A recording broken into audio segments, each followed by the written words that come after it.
community rises. I have today, I'm honored to have my guest, Mr. Wayne Rollins. Unfortunately, I have to wear these shades today because I scratched my eye. Of course, I don't want to wear them, but because of the redness, I wanted to make sure I'm protecting my eyes. So I want to thank you, Mr. Rollins, for coming down south to be on this podcast. I've been knowing you for 30 years, man. 30 years, brother. Can you imagine that? How about that? Good. So I usually like to start the show by allowing the guests to say a little bit about themselves before we get into the conversation. All right. Well, I'm Wayne Rollins, and I am the president of UMA Futures International. It's a strategic planning firm, and we're the contracted as the project managers for the Miami-Dade County Anti-Violence Initiative. And I'm the director of the South Florida Reentry Task Force that assists people that are incarcerated transition back into the community. So that's a lot of hats, brother. That's a lot, and that's a lot of responsibility, you know. Yeah. And all of it around community stuff. Yes, and you know, with the religious base, you know, I'm Muslim, so you know, we're constantly trying to seek the pleasure of Allah, you know. So all this work is really with the intent of trying to get some good deeds, so that the one that sent me here will be pleased. Okay, so knowing you for 30 years, I'm sure he pleased with your work. I'm sure he pleased. So unfortunately, Leroy, you're not the judge, but I'm not the judge. But I hope so. You can be a good witness. right. I could bear witness, right? Right. And vice versa too. Right. Thank you, it goes brother. back to you as well. Thank you, brother. So tell the audience a little bit about yourself. Where you're from, how long you've been here, things like that. Yeah, I was born and raised in Hollis, Queens, and we went between Harlem and Hollis because my grandfather lived in Harlem. And I grew up on the block with Darryl McDaniels, who was also known as DMC, or Run DMC. Okay. And Russell Scissor Simmons and Run, they lived four blocks down from where I lived in Hollis. And I came here in 1981 to go to the University of Miami, right down the block from here, to study music merchandising, because I was in the music business, you know, back then. And University of Miami had one of only two programs in the country for the business of music at that point, and that was University of Miami and North Texas State. So, you know, the choice between UM and North Texas State, come on. Right, come on, right? Go you. So you've been here about, how long you been here, you said? Since 81. Okay. Yeah. So since when you moved here, you registered at the University of Miami. So after the classes, you started doing what in the community? Yeah. One of the things I noticed was that I came from the Jazzmobile workshop in Harlem, you know, so that was my orientation in music right before I left New York. And so I came down here and I heard about the Concert Jazz Band being one of the top jazz bands in the world, actually. They had won awards in Montreal, Switzerland, and all over the place.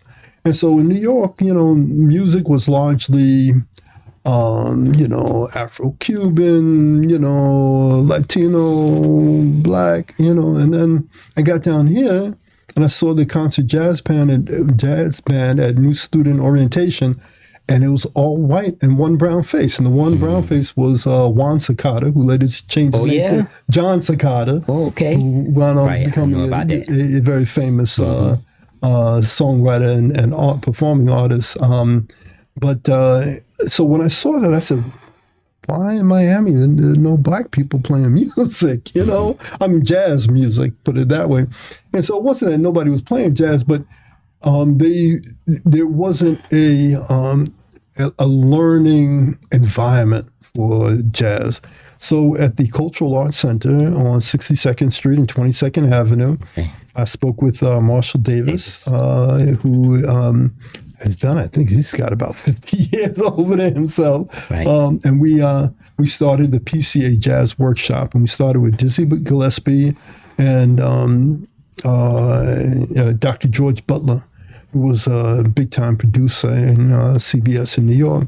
and we kicked off the PCA Jazz Workshop where students from the neighborhood could come and learn jazz for $5 a week, or if they didn't have it, for free. And all the local jazz stars, not all, but like at that time, Spider Martin, Alice Day, Melton Mustafa, they'd all come to the Cultural Arts Center on Saturdays and teach children and others jazz. And so that was our first introduction to community work in Liberty City and Miami area. So they I've noticed they're going to be honoring Dr. Marshall Davis soon at the Adrian R. Center. Yes. Of his years of 50 years, I think it is, of service, and all the big names that, people that came out of the community and now doing great things in the community. So I already done got my ticket, my complimentary ticket to participate. So let's move forward. So after you stop investing time into the jazz thing, you went into what field? It's funny because I was producing an event called the American Jazz Awards. It was like the Grammys for jazz.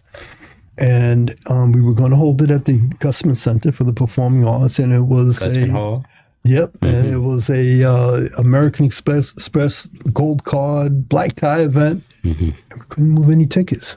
Mm. We couldn't move any tickets. We had $250,000 in advertising. We could not move any tickets. Why you think that? Because it was downtown? No, because Miami, jazz is like, something that you listen to at the park or at the club or whatever. But it's not like New York or Chicago or LA, like Lincoln Center or the Hollywood Bowl where people, dress up and spend money and go to a jazz concert. So I don't think there was an appreciation for what we were bringing, at that time. So it flopped. And there's something called the drop dead date in the music business that if everything is not in place by a certain date, you just cut your losses. So we did. We cut our losses, and then I was broke. I lost everything. And so my wife at the time, she had a cousin that had a small trucking company and needed somebody to drive to New York twice a week, and you get $500 a trip. And so $1,000 a week, and I had just lost everything. I was broke. I said, okay, I'll do it. So I went to go get a Class A tractor trailer license, and they said it was going to be $1,400. And I'm broke. I don't have nothing. They said, so go to OIC in Liberty City and they'll help pay for your training. So I went to OIC.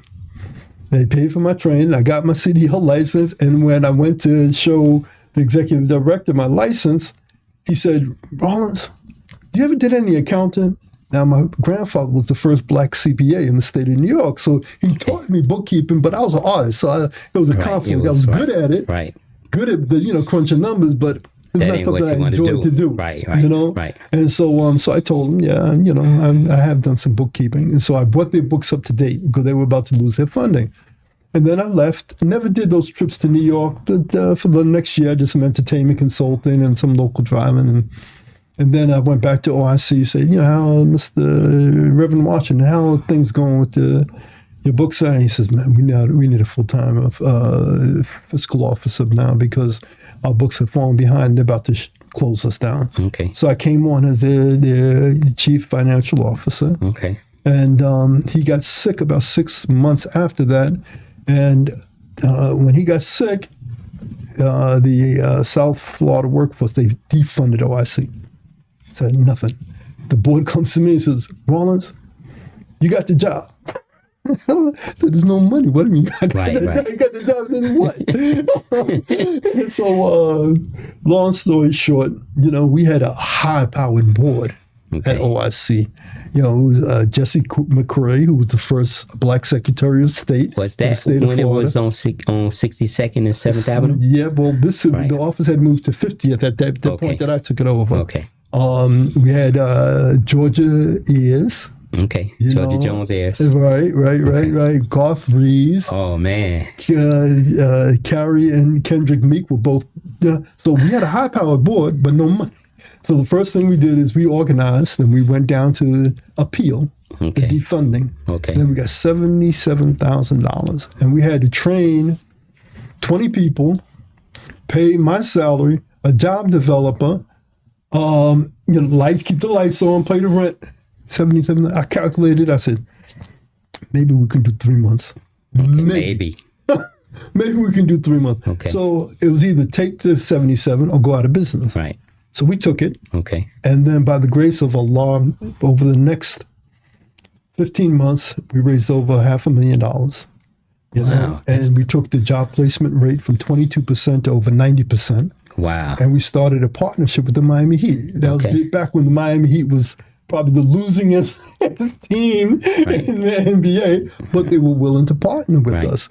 And the partnership was to teach entrepreneurship to young people that had come in contact with the criminal justice system. Okay. And so that was right before I got to meet you, because we were training these folks, and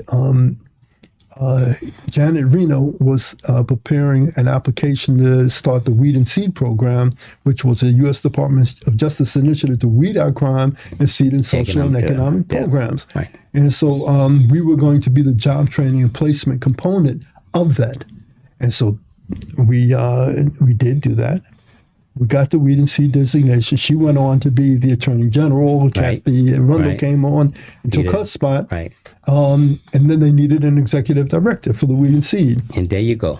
And but it really wasn't my intent, Leroy, to do that. My intent was to help them find an executive director. Right.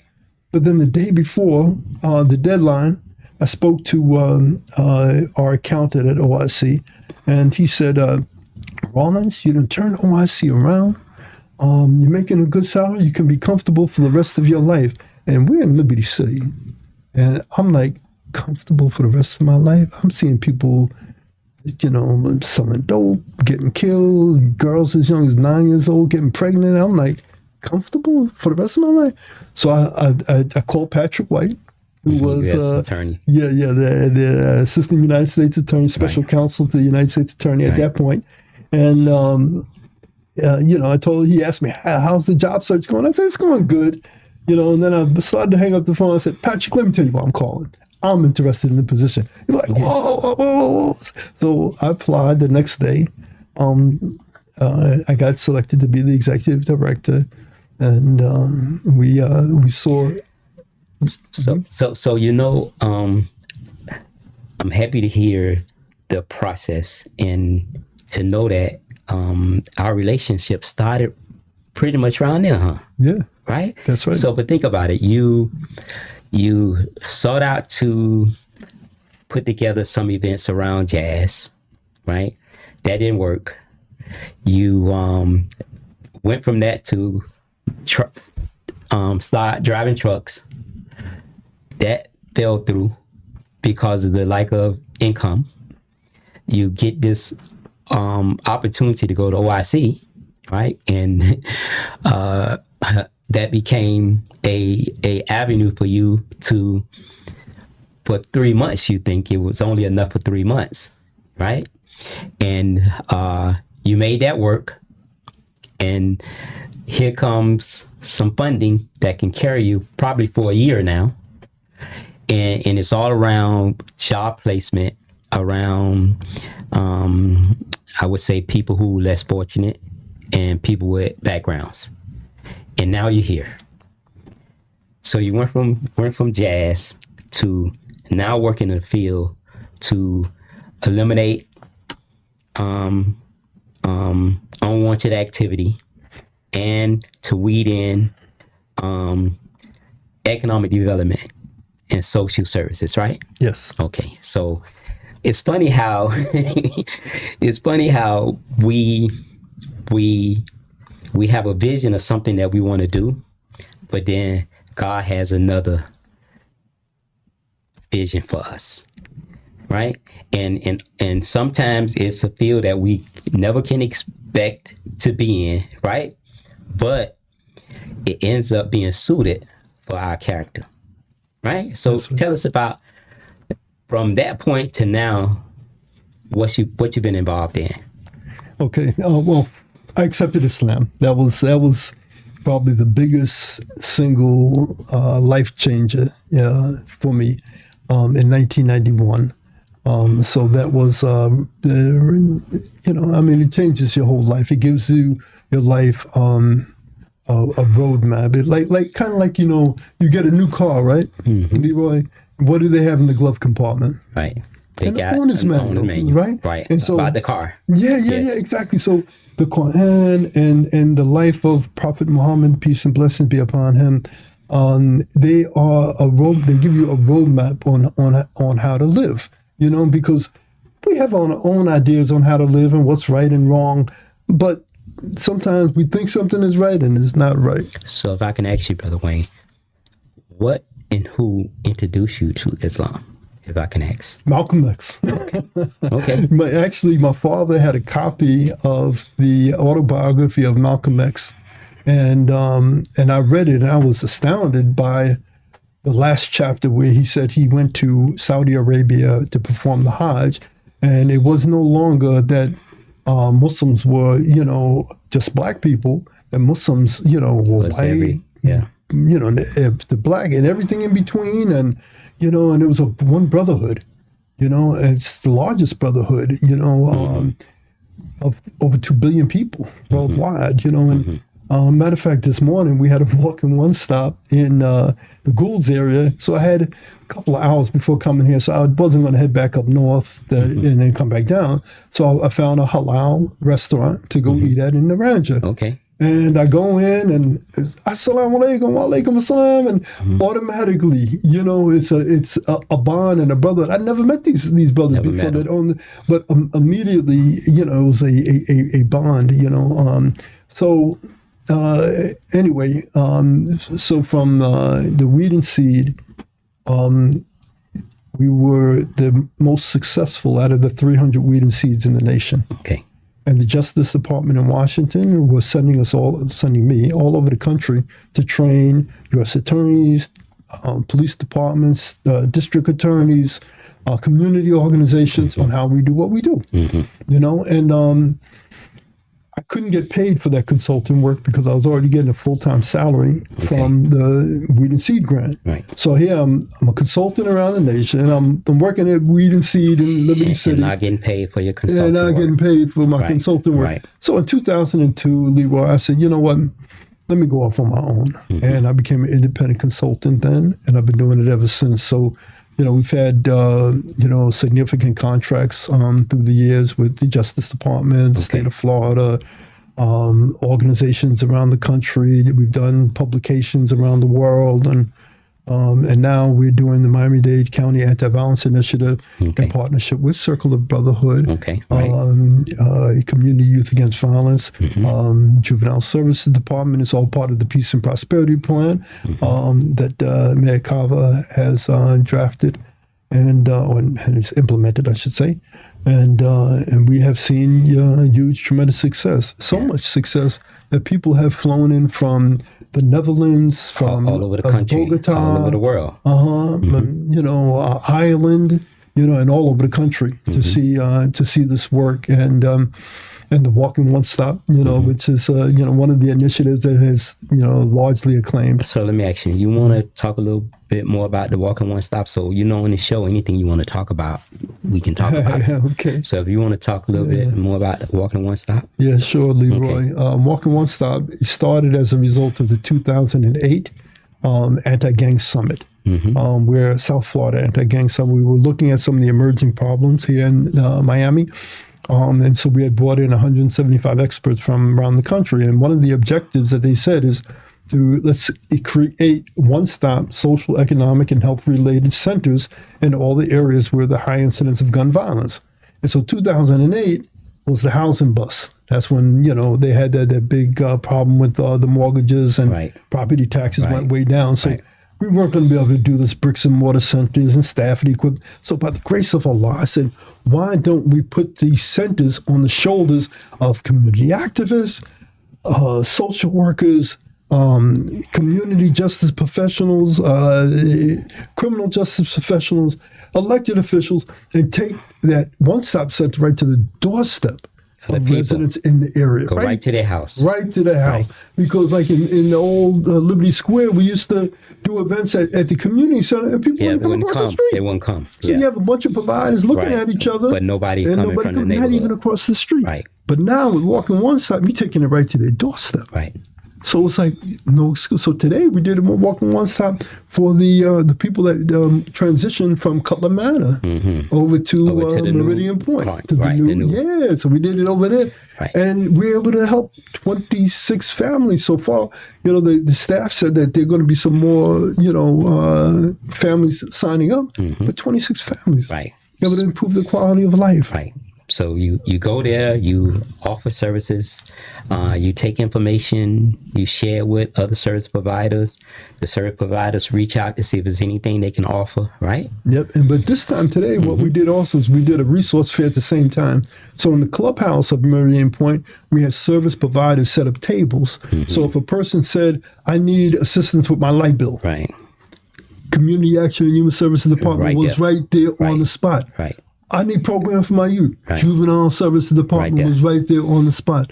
I needed help with employment and training. Right. The Career Source was right there on the spot. The Career Source is always there, but this Right. is the first time that we've had all these different providers Right there at the new- on site New location, right? at the new location. It's a nice place too. I've been there before. Very nice. Yeah. I mean, when you talk, Yeah. remember So they moving from Cutler Manor to there. It's like night and day. Come on. Yeah. Come So on. that's Yeah. so Cutler Manor soon they're going to be tearing phases down of it and redoing it, right? Correct. Yeah, and they're not moving all the tenants at one time. Correct. So And then I feel sorry for the ones that did not opt to move because Right. it is we were there today. I said, yeah, I mean, it's beautiful. yeah, it's a nice place. Well done. Yeah. So Nana has an office right across the street from it. There you go. So any services that we can help out, if they need to come and update their public assistance or look for a job, anything, they can walk right across the street, and the services that we offer there is free of charge. Excellent. Yeah, Well, they're literally right across the street from them. We produced the South Florida Reentry Resource Guide, and Nana's in there. In there? And we Cool. distribute those today. Cool. So, people have that Cool. have access to that knowledge. Cool. So is it any other programs you want to share information about right now? Oh, man. Leroy, we have about 7 initiatives that have gotten the attention So what across about the the world. hospital-based violence? Hospital-based violence Let's talk about that. intervention program. Yeah. We have master's level social workers, a PhD, a nurse, master's level nurse, who is a young, black, straight male. And he goes into the hood to somebody who just got shot. Young, and right? And they got green Right. parts pouring Coming out of out their of- leg. And he goes in and help them patch it up and everything. And it's amazing. Go to their house. Go to Young, their right? house. They can relate to him because when they see him, They think he's Yeah. that's my big brother. yeah, And the social workers too. Social workers, they have stories of when they've been home and their house got shot up. right. And now they got master's degrees and doctor's degrees. And they go out to, we have one social worker. She went, I'm not going to call her name, but she went out to one of our clients. They had guns on the table. They were selling dope. And she came back and we were talking about this on because we have a call every week. We talk. I said, don't go back there, okay? Right. Don't go back there. Don't go back there. I admire your courage, Right. your tenacity, and your professionalism. Right. But don't go back there, okay? But think about it. That's how committed she is to want to serve the people. And unafraid. Right. And unafraid to go. And unafraid Yeah. and relatable. Everybody can't do that, Everybody not cut out to do that type of work. If somebody's selling dope Yeah. and got guns on the table, and they're going to bring a social worker in, and they're Right. not, and that's a level of comfort Right. that they have with her. Right. And so we've done a lot of relocations through that program. A person gets shot. You know how it is, Leroy. Right. That at the Ryder Trauma Center, grandma or mama says to Ray and little John, go get them. Go get them. Go get 'em. take care of that. Yeah. And so we've Yeah. basically shut that down. And you know what? A lot of times, nobody have to say that. Just the atmosphere, just to seeing the parents wailing and sobbing because their child done got shot, lead the other young youth to want to do something about it. Yep. Right? Exactly. Like, yeah. So Exactly. sometimes they'll say, go get them. And sometimes just the mere fact of watching them cry, Yeah. because they hurt about that, lead the young people to go out and do it. So it's not always the young people that's stirring it up, Sometimes it's the adults, Yep. that's playing a role in that, Yeah, we found actually most of the time, when we first started this work, we thought that most of the gun violence was driven by young people. Yeah. Juvenile. That's not the case. Right. It's like 18 to 34-year-old. And like you said, like the parent, the grandmother, whatever, they will also, sometimes contribute Taking to it it. on. Yeah. But the children are basically, are good, But social media, of course, has created an environment for these beefs, to take hold. But it's really ridiculous when you think about it, and the price of a life has become so minuscule, Right. That, But now we see the change, right? Yeah. We see the numbers drastically dropping in certain areas where it was common to see or hear a gunshot every day or every other day. Now it's getting to a point to where like it's unheard of, right? In these times, we never could imagine the numbers would be as low, significantly lower as they are now. So let's talk about the changes in the numbers in the areas that we see now. Well, it's safer in Liberty City now than Coral Gables. Right. Yeah, I hope the Millers didn't hear me say that. Right? No, but seriously, Leroy, in the South District, which is one of our focal areas, Right. Which covers West Perrine, Naranja, Goulds, and some of the other unincorporated areas there, we went 2 months without a contact shooting. Yeah. No one at the police department that I spoke to at the sheriff's office could recall ever 2 months without one single contact shooting. Liberty City, or the North Side District, one of our other focal areas, when we started this work, we were averaging a homicide a week. This is like around the areas of Liberty Square and PSU and, all of the places that had, hot spots, I guess you could Lincoln say. Field. Right, Lincoln Field, all of that. So we were having a shooting almost every day, almost to the point where, Papa Keith at one of the other stations, Yeah, we would have pop-ups. Yeah, pop-ups, and would just try and have 24 hours ceasefire, right? Ceasefire. Yeah. And couldn't get 24 hours of ceasefire. Well, Yeah. Leroy, as you know, we just completed 2 weeks without a single contact shooting in all 3 of our districts. Yeah. Unincorporated North Miami, unincorporated North Miami Beach, Liberty City, Brownsville, Naranja. We completed 2 weeks. There was none in all 3. We canceled. We have a call that we talk about the shootings. All of them, we canceled the 2 weeks of calls. It was the first time ever. And no one can recall Liberty City Ever happened without a gunshot. from the 1980 riots to now. Never. So it's working. The strategy is working. That's amazing, man. That's amazing. To see that, and now, you see people playing outside now, you see the children going to school without being afraid. You see them walking the streets now. At one time, certain youth couldn't go in certain areas because of the beef they had with each other. Now, that's disappearing, that's unexisting now. It's amazing, and to be a part of that. Knowing how I grew up too, because I was once a contributor to it, and I shine away from it, but it's not how you start the race, it's how you finish. I'm ecstatic, man. I'm proud to be a part of changing our community for the better, you know. So let's talk a little bit about the street outreach, if you want. Street outreach, as as you supervise the street outreach workers for Circle of Brotherhood, we are the only ones in the nation that have a resource router community This utilizes 5 years of Part 1 crime data, which is homicide, aggravated assault, attempted, all the worst. Violent crimes. The highest of the crimes. 5 years of shot spotter data, environmental issues like the phases of the moon. Right. And it takes that data, puts them into algorithms.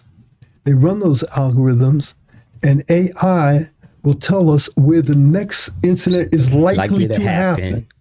Right. Right. Using AI. Right. And so the street outreach team, the only ones in the nation. It will go out in advance of a forecasted shooting and engage the community. Right. Identify environmental hotspots. Right. And stop it before it even happens.